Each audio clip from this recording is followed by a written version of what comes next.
going on? I'm Drew. And I'm Tony. And this is the Louder Than Life. Nope. That's coming up. This is the Back for Our Future podcast, the only podcast that goes back to talk about our past for the future. But in this episode, we're going to mix it up a little bit, and we're going to talk a little bit about the past because it was just a few days ago, a few weeks ago, really. A few weeks at this point. But a few weeks ago. So we're going to talk about some things that happened that relate to both time frames. Again, we'll talk about setting it up, all that stuff. We'll talk about a couple of movies. We got some good stuff in the mix. So again, thank you for hanging out with us. If this is your first time listening because we met you at the Louder Than Life Festival, then you should probably go back and listen to the beginning because it's gonna make a whole lot more sense. But that's okay. You can listen to this episode now and then go back and listen to the entire catalog of stuff. It's all over the internet. While we're talking about that, we would love it. You don't have to listen to us on YouTube, but it would really help us a ton if you would at least subscribe to us on YouTube. One of the things we're trying to do is get our subscriber numbers up on YouTube so that we can unlock some more features, like actually just putting a web address. I know it sounds silly, but YouTube requires us to have so many followers before we can have web addresses embedded into our podcast, and it would be awfully helpful for us if you could do that. Also, any kind of reviews you want to give, those are also super helpful on your favorite platform you listen to. It doesn't matter. We're everywhere. iHeart, we're all over the place. iTunes, Spotify, all the things. You can do that too. So let's kick it off and be a little bit present, still in the past, but not so far back. Let's be a little bit present. Tony and I, in fairness, so you guys know, yes, we do this podcast. Yes, we talk regularly, but Tony and I have not physically given each other a hug in over 6 years. It's true. Yeah. And we remedied that. Yeah. Last time I saw you was your birthday, in your 40th birthday in 2018. So. Yeah. And I'm now 46. So there you go. There's the math. Let's tee this up a bit because it was kind of a crazy idea. What exactly got us to this point to going to this festival? The two older guys, what do we say now? We're young 40s? What have we been saying? Early to mid 40s. Two guys in their early to mid 40s come up with the plan. Right. the plan. That's what's the setup here on this this event there, Mr. Historian? All right, so what we've been trying to do over the last few years is find some events to go to do together, and we've had some. We're both into wrestling, as everyone knows, and we've tried to find some events to go. We've tried to do, for whatever reason, it hasn't worked out. Okay, some stuff's been canceled. Some stuff just didn't work out. We were both on film schedules and things like that, so sometimes it just doesn't work out. There's life and there's family and things like that, so it hasn't worked out. But we always kind of throw stuff at each other every once in a while. And this was one of those things I sent you early in the morning one day. I happened to see it back in like February, and it was this huge festival of about 140 bands that was happening in Louisville, Kentucky in late September. And I sent it off to you. And, I mean, or later in the day, you miraculously were like, I'm in. I'm 100% in. And I was like, really? I had really only sent it to you just because I thought it was cool with the bands that were playing. Right. So I didn't originally send it to you thinking, oh yeah, he's going to want to go to this. I thought that you would just be kind of a cool thing to see that all these bands were playing together. And then all of a sudden you just jumped in and like, I'm in. And I'm like, okay, great. And then we started looking at the pricing with the tickets and the hotels and everything. And then you're like, I'm out. It's absolutely true. In fairness, at one point, my stupidity in this entire thing was like, Tony, I think we can get this executive thing. It's a little expensive. It was like $1,500 or something. It was more than that. It was like $2,000. It was like $2,000. We can do this whole thing. And he goes, no, you idiot. It's $2,000 per person. And I was like, oh, never mind. Or some weird number of people involved in that. It was kind of funny. It was like a whole executive suite thing. So that happened, and then I said, listen, let me just throw this to my parents, because I was like, they have these vouchers and stuff for places to stay. They have timeshares, and I was like, they might know of a way to do a cheaper hotel room. And you're like, okay. So I threw it to my mom back in like March, Yeah. and didn't hear anything for weeks upon weeks. And then all of a sudden, she asked me. She goes, "Hey, what are those dates for Louisville again? For your stay in Louisville?" And I gave them to her again. And about a day later, she goes, "Oh, we got your room booked." I was like, "What?" She goes, "We got your room booked." And I said, "You booked the room?" And I go, for how much?" And she goes, "Oh, it's free because we were using points." And I said, "Oh, okay. Well, that kind of changed your complexion on the whole Well, story." in fairness, we had looked at, because we both identified the fact that we didn't know what the weather was going to be like. Obviously, that will make a huge difference here in this story in a little while. But we didn't know what the weather was going to be. And the other side of it was when we started looking at, so let me rephrase this, ticket prices that we thought would be appropriate were 750 a piece. I think it was like a VIP package, Right. where we would have like dedicated food, and then there was like a seating, and there was this whole thing, and it was covered. I was like, gosh, because if it's going to be nuclear hot, Tony, we're going to want, plus we had never been to this festival. We don't know what to look for. So we're just trying to be like, I want to be able to, I'm going to have to do some business because it was a Thursday and a Friday. So I couldn't bring my laptop, I knew, but I'd like to at least be able to sit and I could answer some emails or whatever I had to do, because we're busy. And so we agreed on it. And then we started looking at hotel rooms, and my God, the reason I said I'm out is like, because we didn't know about this festival till apparently, and to the people that have gone to this, and there's quite a few that we've met, great folks. We'll talk about them in a minute, but those hotel rooms booked so far in advance that the pricing surge is relative of the current political era. We're not getting political, but just making a little joke there. They were marked up like a lot, a lot. And so it suddenly took our ticket prices to like, it really was $2,000 a person is what it was going to come. It was so expensive. Yeah. Oh, no question. And so when they booked the room, I was floored. And then we ended up getting it for free, and it was literally across the street from the venue.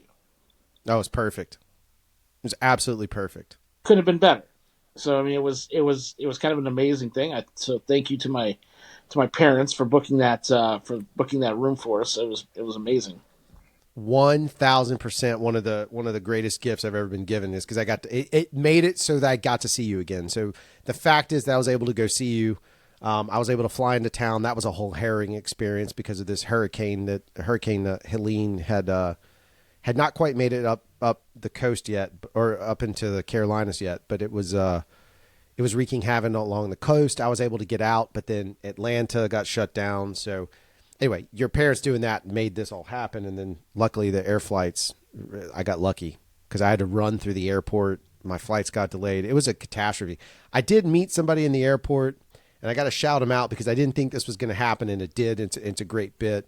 I met a guy named Paul, and I believe Paul's partner's name was Stephanie. Gosh, if I got it wrong, I'm so sorry. But Paul, I know for a fact. We're standing in the airport. We're all going to the same place. Paul and I are starting to joke about renting a van and driving all these other Louder Than Life fans, like a bunch of metalheads in a van, 10-hour plus drive from Atlanta to Louisville. We're like, let's do it, because we don't know what's going to happen. They don't know if they're getting on. I don't know if I'm getting on. I didn't even know if they made it, but I told them, I was like, listen, I'm going to go see this band on Thursday at 3:30 p.m. They're called Brutus. If you make it to this concert, you come find me. I'll buy you a beer. Little did I know that meant I would have to donate a kidney to afford the beer, but I'm still going to be a man of my word. Long story short, we're at the concert. I get to see Brutus, which is one of the reasons I wanted to go, not just to see Tony. Musically, I love this band a lot. I'm a huge fan. Modern band, by the way. And so we're going to go see him, and I get to see Brutus, and they're amazing live, and I'm just so happy. And I hear somebody talking, and I turn around and get ready to leave, and I look, and Paul is standing right behind me. I was like, Paul? Or I didn't know his name yet, actually. I was like, dude, you made it. And he's like, I didn't know where you were. They didn't know because I had a hat on when I met them, and they didn't know. And like we're standing literally right behind me. Turning around, and there they are. And so we got to hang out with them a little bit. He refused a beer, and I know that Paul listens to this podcast, or at least I hope he does. But he refused a beer. But I did get to hang out with him, and we send texts back and forth, and we chat about stuff every once in a while. But it's one of those things of like that was like that's a story that goes into the rest of it. We can talk about the rest of the show, but I just want to mention that, like, this guy in the airport. I'm like, please, man, I hope you make it. If you do, I'll buy you a beer. And sure enough, there he was. It was just kind of a magic thing that happened. So, Yeah, it was all kind right, of so it was kind of funny because it looked like he had maybe recognized you, but he didn't. right, He just happened to literally be behind you. right, It right. was hilarious, and you're like, oh, this is the guy. It was very much the definition of serendipitous. It was cool. It was a very cool thing to have happen.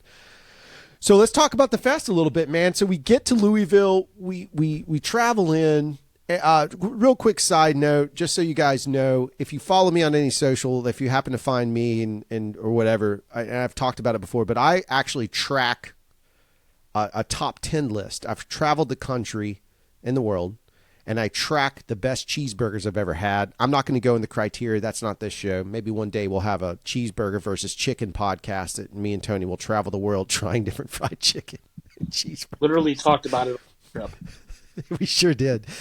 But one of the things is I keep this list, and we go to Louisville the night that we're there, and I'm like, dude, I'm hungry. You? Yes. And I was like, look, this place allegedly has a good cheeseburger and a great chicken sandwich. We should go try it.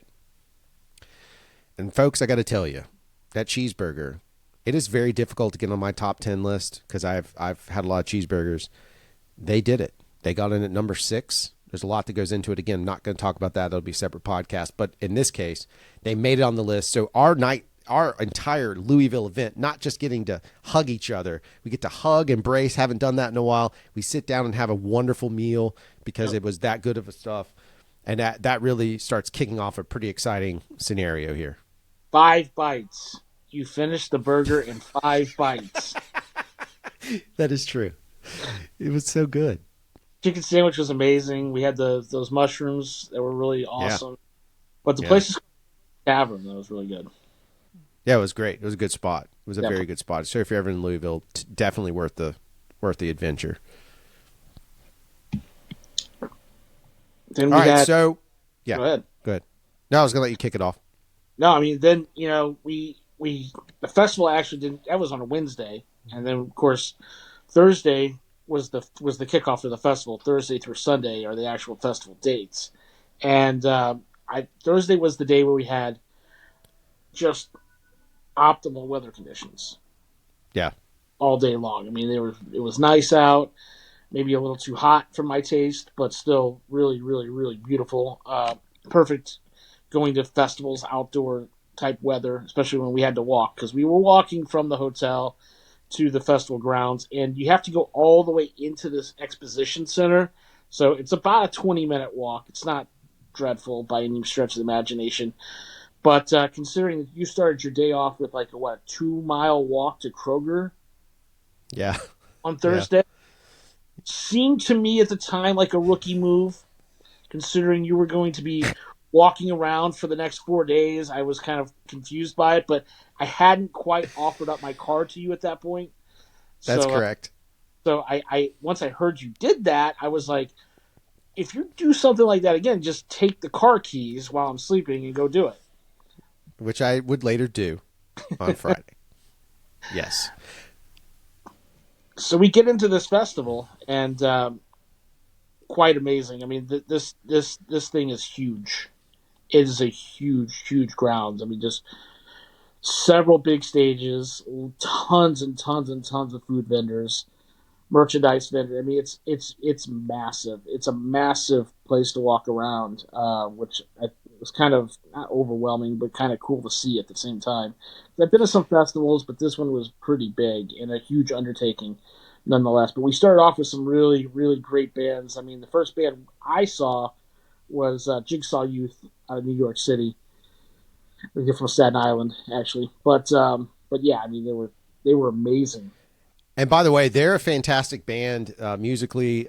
Three young ladies. They're very very good. But I'd also say for fans of this show that are from that remember the '90s sort of grunge and grindcore is what we called it. They had that kind of vibe. It was really fascinating. They're a newer band, but the tone of the music, obviously, it's very much their own, but the style of it just really had this great grindcore, like early Helmet kind of vibe to it. And, Yeah. they were, I caught the back half of them and they were absolutely fantastic. Yeah, I had definitely circled them as a band I wanted to see because I'd been listening to it for a while, but that was the first time I actually got to see them live. Quite amazing. And I just want to go over some of these bands. I mean, we don't have to talk about every individual band because it's going to take a while. But on this day, we'd see Soul Glow, and I think you went over and saw Teen Mortgage for a little bit, Yep, sure and did. we saw Orgy, and of course we saw The Warning. Yeah, the Warning was the highlight, one of the highlights of the entire festival. They're out pressing for a Grammy nomination now. I just got a notification they're trying to get a Grammy nod for best rock band, and I think they totally deserve it. There's three sisters, and they not only just destroy it on stage, they are a feast for the eyeballs. They're amazing, immensely talented, uh, Yeah, wonderful music, and yeah, they are quite gorgeous as well. yeah, So there you go, total package when you go see these yeah. They ladies. were. I took clips and sent them to my kids because I was trying to get my daughter, who just loves nothing but Taylor Swift, to be like, look, you can also be cutesy and rock and roll like a champion. And Right. the Warning was definitely that. Caught Fit for a King for a little bit. Dead Poet Society, Sloth Rust, who I thought was really good. We caught Brutus, of course. We talked about Brutus, who's quite amazing. Um, and one of the we saw Pup, and we got to see, of course, the legend Marky Ramone doing Ramone songs.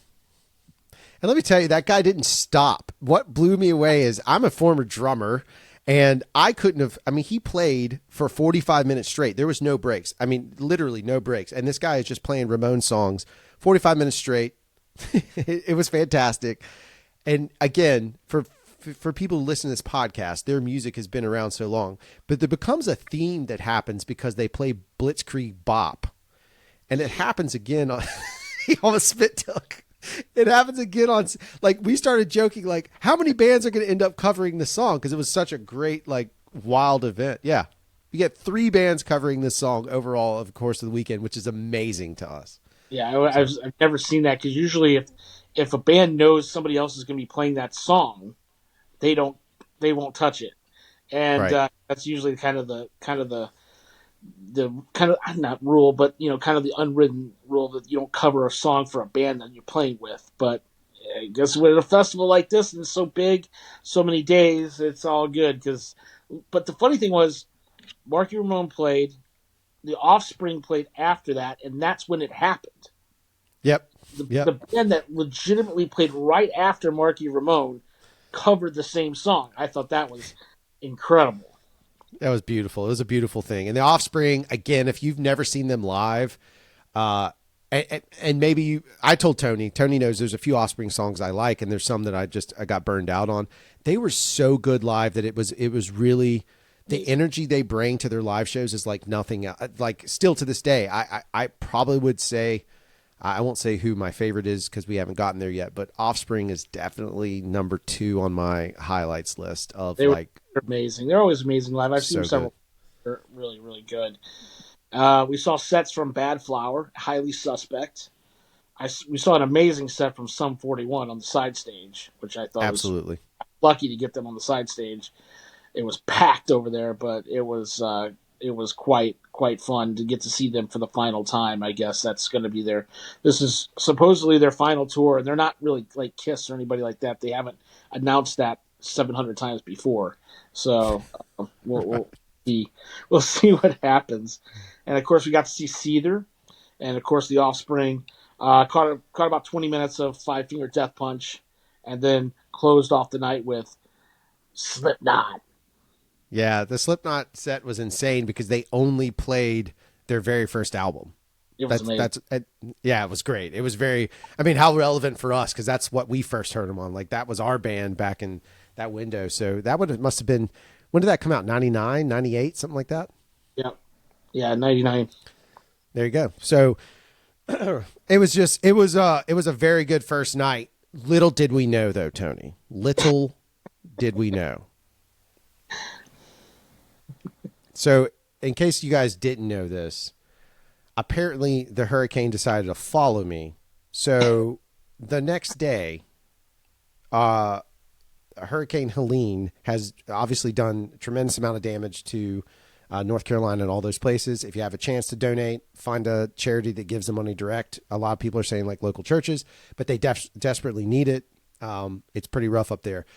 But where we were, it didn't rain so much as the winds were so bad they couldn't open the venue, and so we all sat around and waited for a full day. And I'll let Tony explain why the impact this has on the music side of things. But for us, I got to tell you, we were on our feet. Now, rookie move, yes, I walked 2 miles, but we were on our feet Thursday from whatever time I got up, which was way earlier than Tony, until almost midnight. We literally, we were on our feet for 14 hours and we were exhausted. Yeah, it was. Friday rolls around. Yeah, go ahead. I was gonna say Friday rolls around, and I'm like, Tony, we can sleep in because they're not going to announce anything until 8:30. So we sleep in. Nothing happens at 8:30. They're like, we can't say anything yet. If they keep postponing it, essentially, they do end up having to cancel Friday because the winds were so bad. And there's a whole fiasco story. It doesn't really matter beyond that. We ended up getting a free day off, and we had our own fun, but it was a big deal. In terms of the festival, it was caused an impact because there was a lot of musical acts, specifically one that it seemed like every person on the internet was upset because they couldn't go see this one artist play. And I get it, but it was an interesting scenario. Well, I mean, everybody. I mean, in fairness, this was touted as one of 3 shows for the grindcore band Slayer, and everybody at this festival wanted to see them. There was no question about it. Everybody wanted to see Slayer at this festival. Everyone talked about them. I was talking about them. Everybody was talking about them.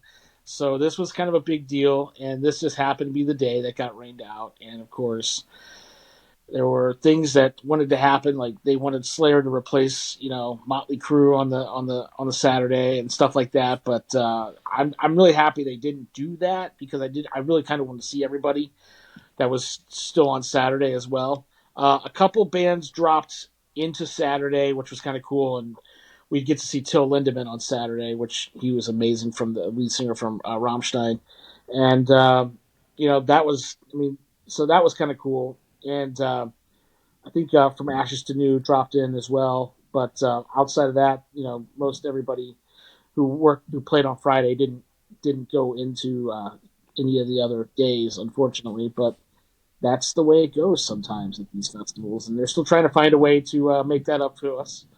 But I thought they did a really, really good job with keeping us informed. They made a couple mistakes with how they phrased some things, but outside of that, they did a pretty good job of at least keeping us informed that we weren't going to be going on Friday, which was fine because I know I had walked 20,000 steps on Thursday, and I don't even know what yours were. Probably 25, 20, 20 I was 26,000. It was like 26,000 plus. It's that Kroger walk.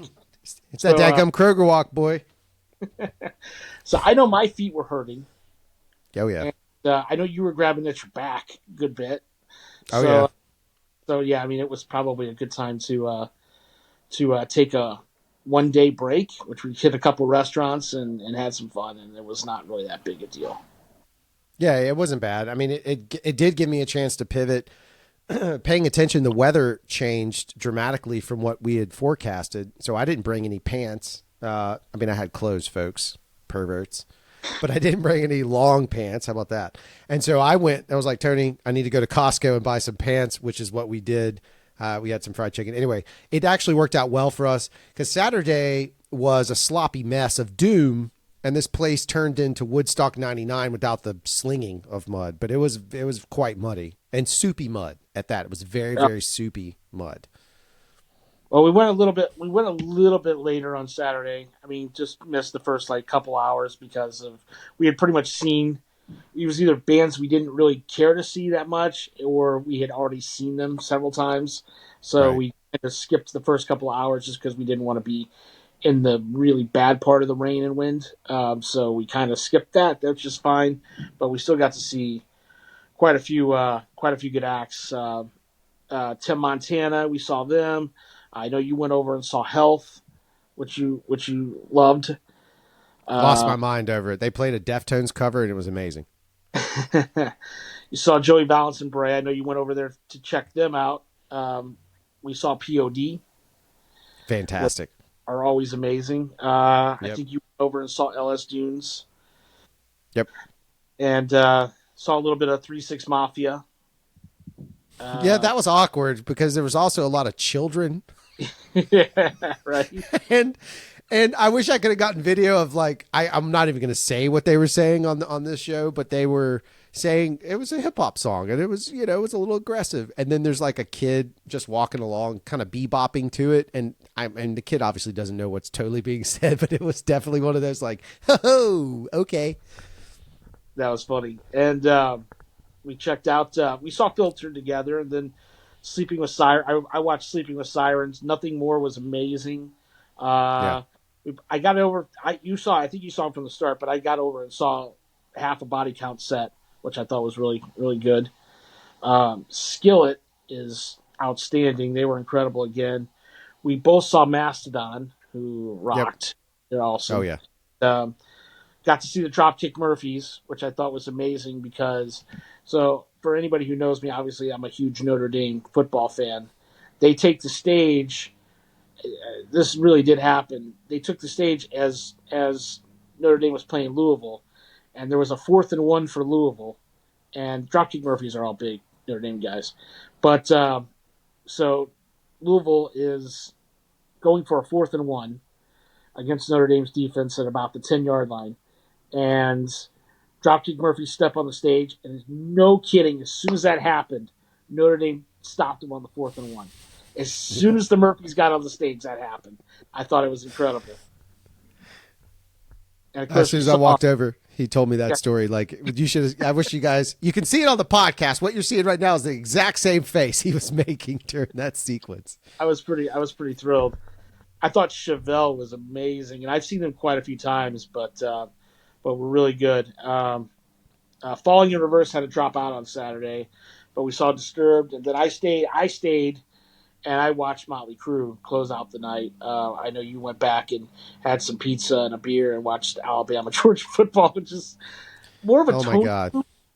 Usually, if you have a Tony move, it happened to be a Drew move this time. Yeah. Yeah. That's right. We role reversed. We did a little role switching for a moment. Yeah.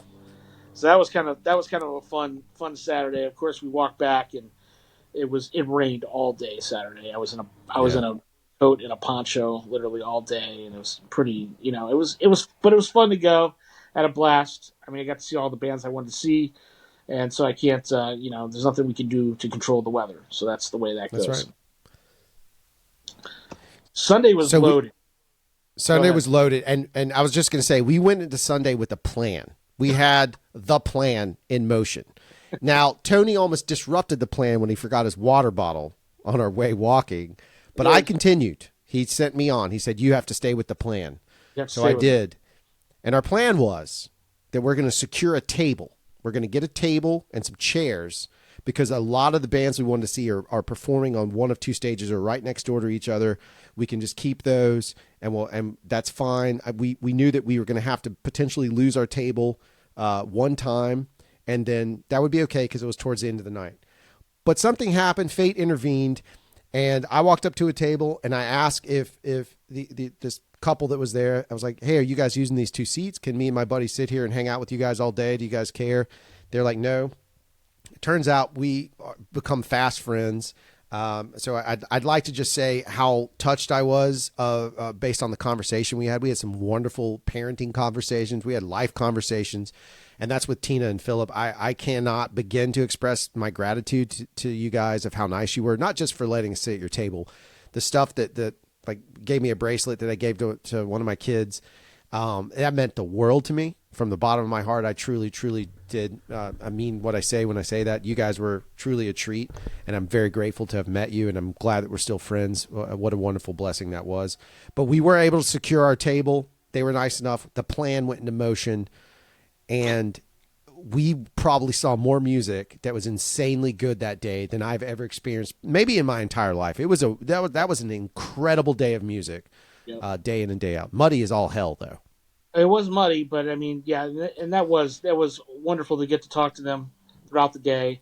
I mean, pretty much all day long, and they were super sweet people and took care of us. You know, when we had to step off to other stages and things like that, they kept our seats for us, which usually we had noticed that everybody, usually when you give up a seat, somebody else would maybe take it, something like that.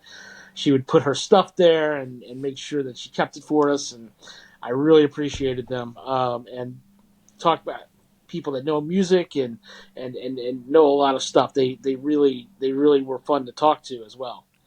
100%. We got to see some really great bands on Sunday. I know you went over and checked out Winona Fighter. Um, One of my jams. One of my jams. they moved the head PE to a side stage, and I just lost all interest in going there. So I've seen them probably 10 times, so it was not really the end of the world. But we did see Oxymorons, who I thought put on a really great set, and I had never seen them live before. Um, and we saw Taproot, which I knew you had Yep. wanted to see for many years, and we've been listening to them forever. Drowning Pool was incredible. I thought the Saliva set was probably maybe the most shocking. Although I've seen them live, but they were really, really amazing. They were really, really amazing. Like there's no hyperbole in that. They were legitimately outstandingly good. They were an incredibly good band. It was super fun to see them live. So one of the cool things about this festival, that was kind of like Slayer in a lot of ways, but they weren't closing. This was the classic lineup reunion for Biohazard, and I'm a huge Biohazard fan, as is Drew. And it was one of the bands that we going into this festival, we were like, we're both going to go see this band, and Right. so we walked over there, braved the mud, braved all the people that were staying for Ginger on the other side, and saw Biohazard, and they were absolutely amazing. They were excellent. And in case you guys don't know, I think we've already hit Judgment Night on on one of the episodes, right? We're past Judgment Night. Yeah, come up. Okay, we got there. Yeah. Yeah. Okay. So it's coming up. So that part of the reason that we became such Biohazard, I mean, Tony was always a bigger fan, but I got really into him again from this Judgment Night soundtrack, which we'll talk about. I mean, that's an important soundtrack for us. Not So I Married important, but it's pretty high up on the list. Pretty And cool. so, yeah. So getting to see them live was like, it's one of those things of, again, making it relevant to this podcast. It was absolutely incredible. Yeah, absolutely. And we saw the Eagles of Death Metal, Yep. which were quite awesome. I stayed to watch Poppy, who I think is amazing. She's Yep. really, really, and heard a little bit of Ginger as we were walking away because we had to make it back for Corn. But Spirit Box, who is also touring with Corn right now, was absolutely marvelous. And the Architects put on a great, great set. Gojira was also touring with Korn right now. Absolutely unreal. Unreal how amazing they were. Yeah. And if somebody doesn't know who they are, if you happen to watch the opening of the Olympics, that was the metal band that was playing. They're French, but that's the metal band that was playing at the opening of the Olympics.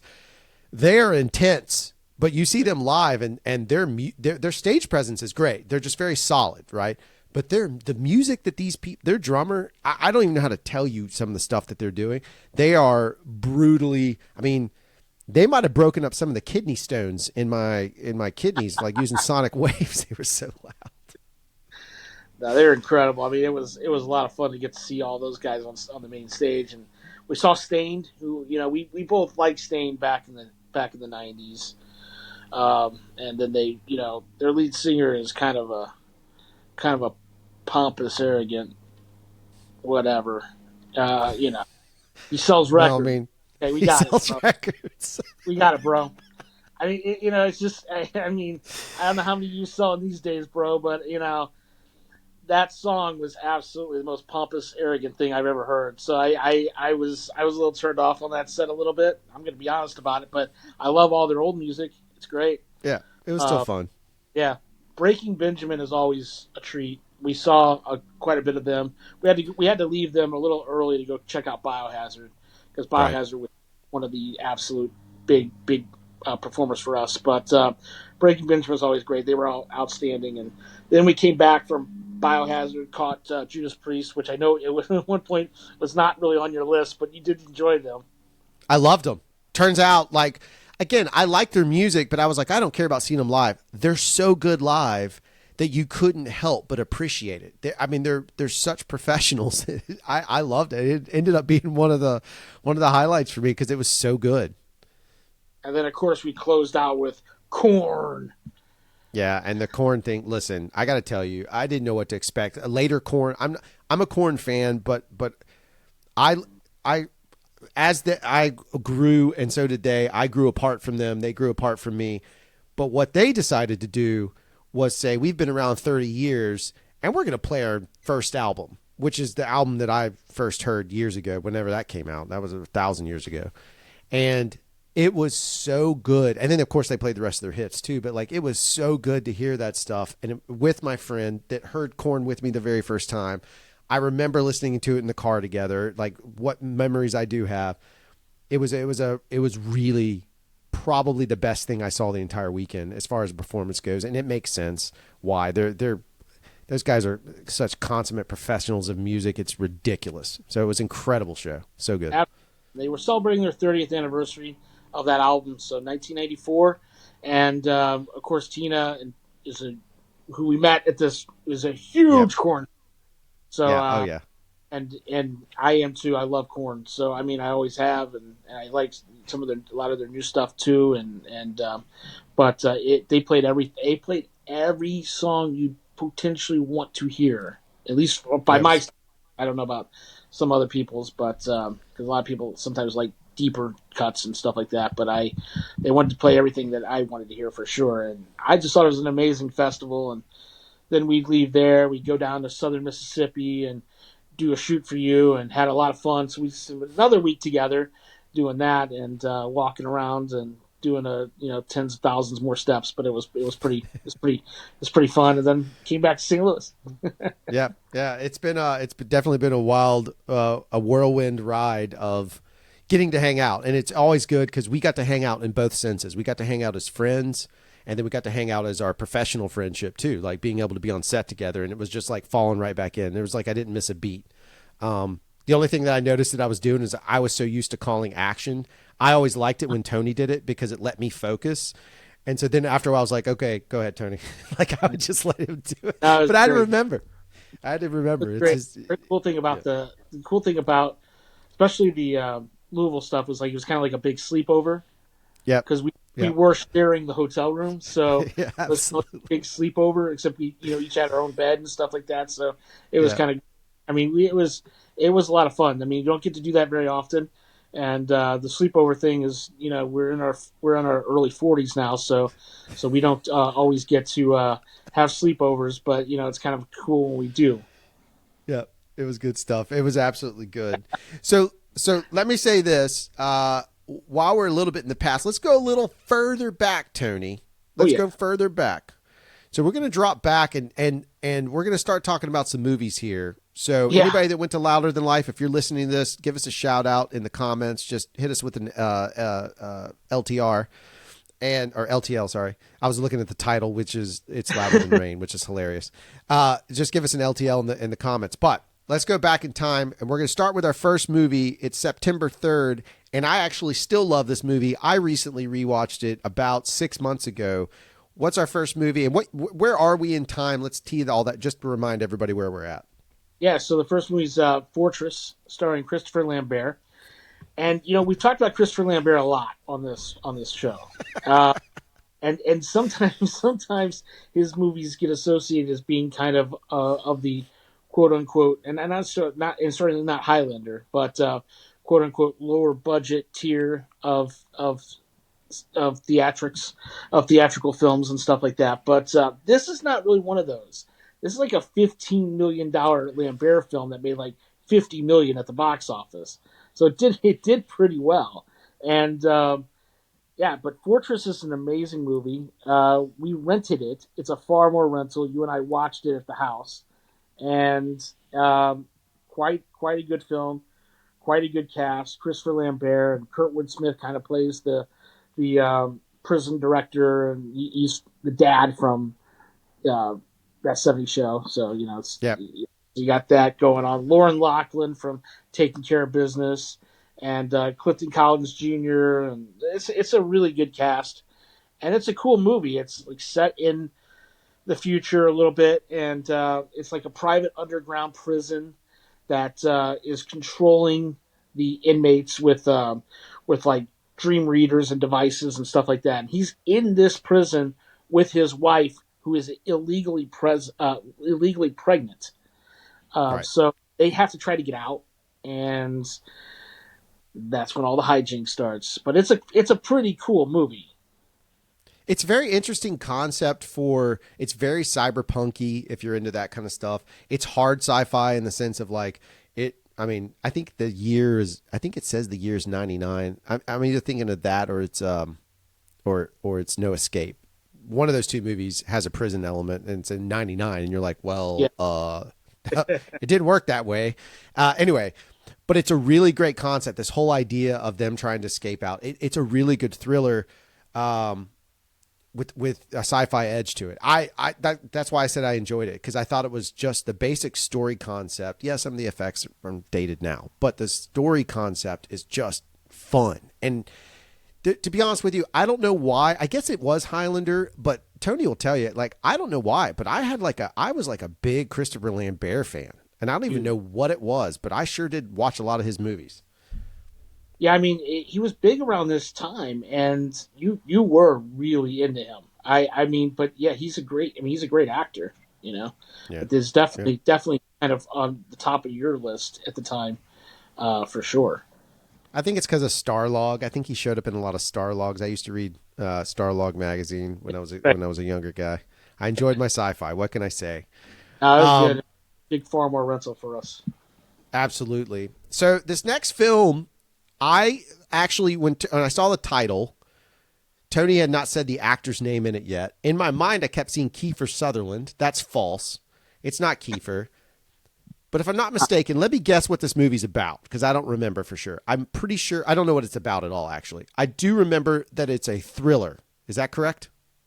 It is kind of a yeah, it's a thriller. I mean, there's a thriller. I mean, it can fit into several different kind of genres, but thriller is definitely one of them. Go ahead. Okay. And it enters an era of the reason I probably didn't see this movie just as much as I didn't see her band play is because She I was have never louder than she, life. she was at Louder Than Life. I am not a Juliette Lewis fan at all. Like she just grates on me so bad. I just can't handle it. I can't take it. Not a draft pick at all. So so so, so there's a little inside baseball here, folks. So I never saw this movie. So Tony, tell me about the movie California because all I know is that it has Juliette Lewis. I couldn't even remember the male in it, and now I know who it is, but I was wrong. Tell us about the movie California. It comes out was it September 10th? No, September. It's the same. When is this? September 3rd. So it comes out Yeah. September 3rd.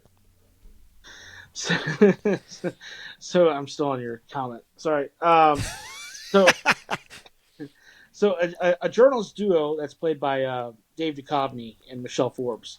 They go on a tour of serial killer murder sites with two companions who were played by early Brad Pitt and Ah, Juliette Lewis, and they're unaware that one of them is a serial killer himself. So it's a whole thing, and they're kind of on this road trip, and they don't know that these two are serial killers, or that one of them's a serial killer, and that plays out of the whole thriller element. I don't want to ruin it for everybody, but because it's a movie that's kind of got lost in the shuffle, and people might actually go back to this one.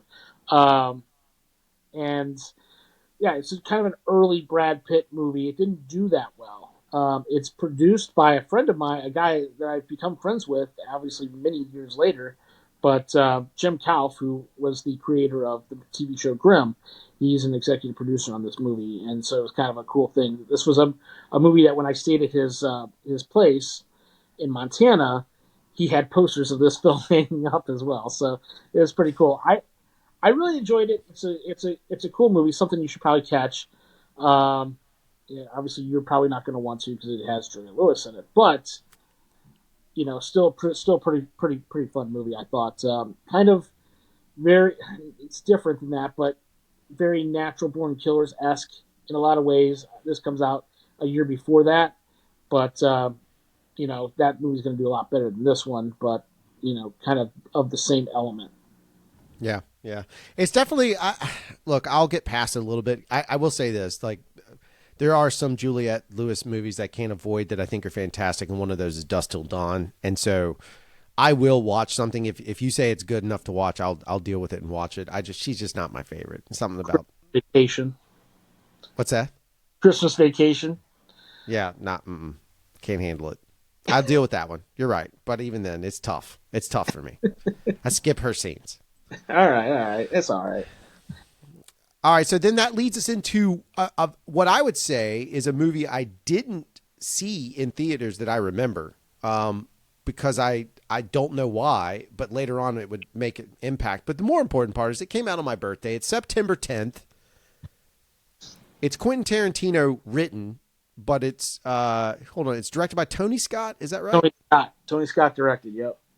Yes, and I don't know why I didn't. I guess I just didn't appreciate his ability to tell stories. But that would be the movie True Romance, which is a phenomenal movie. Nowadays, I consider it like a classic. But at the time, I don't know why I didn't see it, but I didn't. What do you got on True Romance? Well, first of all, I mean, it was a movie that I didn't actually see in theaters either. It was another Farmore rental. I watched this movie with my family, my mom and my dad, my mom and my dad. So we watched this film together as one unit downstairs of our house. As a Farmore rental, which I thought was kind of funny because there's a lot of stuff going on in this film. But Oh yes, Christian Slater, Patricia Arquette, kind of a couple thing again. So you got a little bit of that California-esque feel to it in a lot of ways. They come out a week from, and this is another movie that kind of got buried at the box office, which is kind of a shame, but would do much better later on in those secondary markets that we always talk about, and would become a kind of a classic, kind of a cult classic, especially with having Tony Scott and Quentin Tarantino, and this cast is just absolutely drop dead amazing. You got Christian Slater, Patricia Arquette, Dennis Hopper, Val Kilmer, Brad Pitt, Gary Oldman, Christopher Walken, Bronson Pinchot, Michael Rappaport, Samuel L. Jackson. I mean, if James Gandolfini before he got big into like The Sopranos and stuff like that. I mean, it's pretty. Chris Penn, of course, and Tom Sizemore, and I mean, it's loaded with a lot of great actors from the time. So, really cool movie. Lots of violence, very violent. So, if you're not into that, this definitely is not your movie. But I really liked it. it's one of my favorite Gary Oldman roles because he's barely recognizable. And having now kind of worked with him and interviewed him, it's just wild to see him as this dreadlock dude in this movie.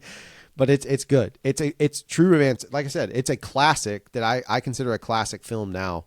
One of my favorite Tarantino films. I don't always like his direction, but I do appreciate his work on the words on this one for sure. Absolutely. Now that tees up us going to the next week, which is a movie. I think we saw this together. I'm going to assume that we saw this movie together. Okay, good deal. Definitely saw this one together. And now I'm going to Carmike 10. There we go. Yep. Carmike 10. We see this movie, and I'm going to tee it up and let Tony reveal it. But the thing about this is as a fan of action movies growing up, and I still am to a major extent. But one of the things I always liked is like in the 80s and 90s are where a lot of cookie cutter same action movies over and over again. And what appealed to me about this film is they took an idea They said, hey, we're going to send an action film. We're going to set it on the water. And it wasn't Waterworld that did its own thing. This is going to go a different direction. And it's going to end up being a buddy cop type movie in some aspect. But it's going to be set with this water element to it. And Tony, what movie are we talking about, pal? Talking about the most underrated Bruce Willis film in his entire catalog, bar none, Striking Distance. The best. It's my favorite Bruce Willis film. Yeah, I love it to death. Yeah, it is a super good movie. A lot of people. Yeah.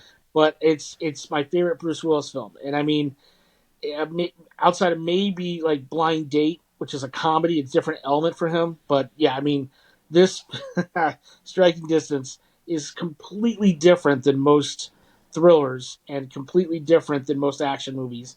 It's got something totally unique about it.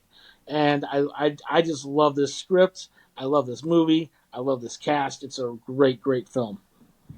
Yeah, it is definitely one of those movies that I think people don't remember and they haven't seen in a while. It is, look, it's innovative for what it was trying to do. It literally tried to do something. It's not crazy storytelling. It's just taking it and putting it in a circumstance that you don't get to see a lot of. And that's what made it fascinating to me as a viewer. The story's good. Don't get me wrong. It's great. I'm just saying that the setting really added so much to it. And I believe was this shot in Pittsburgh? Is that correct? Yeah. Or somewhere? Yeah.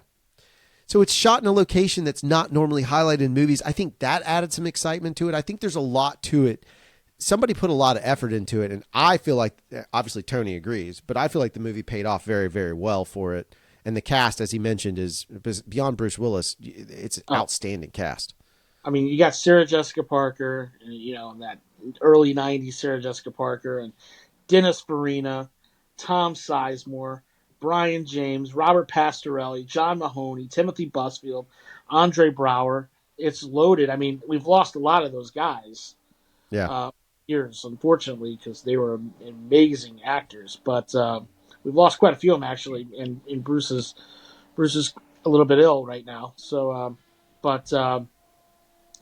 been pretty awesome cast. I mean, it's loaded, and this is just a movie that I've seen probably about 20, 25 times over the years, and just love it every time. One of the things about this film that I love is the use of the song "Hey There, Little Red Riding Hood" by Sam the Sham and the Pharaohs. It's just and it's an older song, but they use it so well in this movie.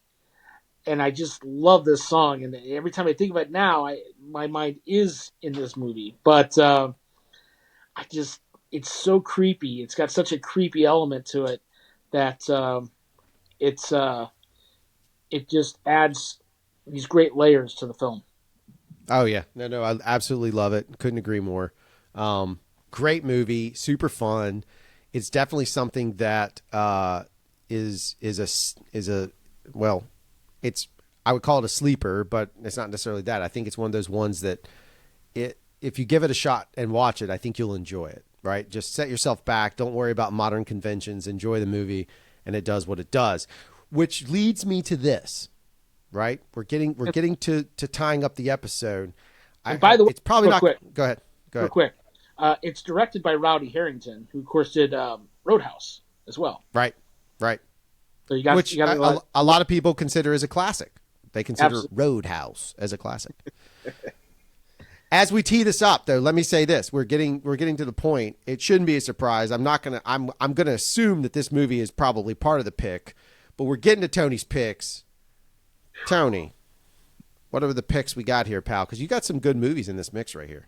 I know. Well, I'm gonna go with two of them actually. I'm gonna say Striking Distance, without question, is a movie that you got to go back and check out, because I feel like every time I mention this movie, people are like, "Well, I've never seen that," and it's one of the classic Bruce Willis films to me. So if you're a Bruce Willis fan, you love his action stuff, this is a movie you got to check out. It's got a really rich storyline to it as well. And Fortress is definitely a movie that's gotten kind of lost in the shuffle over the years. So I would say check those two out as well. Now, also what I want to talk about this week is a movie that I saw in theaters this past week with Aubrey Plaza called My Old Ass. This Oh yeah. this is absolutely an amazing script and a wonderful, wonderful, wonderful film. I thought it was going to be pretty good going into it. It's better than I thought it was going to be. It's got a lot of heart to it, and the performances are great. And I would say this is, and to give you kind of a newer pick, something that's out now, maybe still in theaters by the time you hear it, probably not, but catch it on demand or wherever you check out newer films in your own world. My Old Ass is definitely one to check out. It's funny. It's got a great storyline to it, and I really enjoyed it. Yeah, and I saw the trailer. If you just watch the trailer, you'll get. I don't think it's the whole movie by any means, but the trailer, I saw it and I was like, oh my god, this is genius. Like, it's one of those ones like, how come we've never seen that before? It's that kind of Yeah. simplicity. I don't know how the movie plays out, but at least in the trailer, I was like, dang it, no one's ever done that. That's pretty genius. So No, I'm not going to ruin anything for anybody, but I'll say this: it's a younger girl who's kind of like getting ready to go off to college, and she's getting ready to go away from her family, and basically, um, she she goes shrooming with her friends and ends up having a conversation with her 39-year-old future self, yep, which is played by Aubrey Plaza, and it's really really quite incredible. I mean, the hijinks that happens in here, and it's kind of a coming of age movie as well, and it's got a lot of those elements that make for good storytelling. And this one is, to me, a can't miss. perfect, perfect. Well, with that said, that is going to close out this episode. As we always ask, and I said in the beginning, if you have a chance, hit us up on the socials. If you were at Louder Than Life, please just hit us with a hashtag or tell us that you were there. Feel free to do so on all of our social stuff. We're all over the place for those sides of things. And again, I think Tony and I would just like to say thank you again to Paul and Stephanie. I hope I got it right. If I didn't, I'm so sorry, but it's Paul. And again, thank you. It was Stephanie? Yeah. All right, good. And then big shout out again to Tina and Philip for, I mean, really just not only saving our seats, but saving our asses by letting us be able to hang out and rest every once in a while and do all that stuff. It was great, great way to meet them. Lovely human beings. I wish them the best in their life. But again, thank you guys very much for everything at Louder Than Life. Tony, you got anything else you want to close out with? Big shout out to you for giving me that gig right after Louder Than Life. I had a lot of fun. Yeah, and you got your tickets paid for, basically, you lucky dog. All right, well, thank you guys for listening. We'll see you next week, or next episode, rather. Thanks for hanging out. I'm Drew, and I'm going to say goodbye, and so is this guy. I'm Tony, and have a good weekend.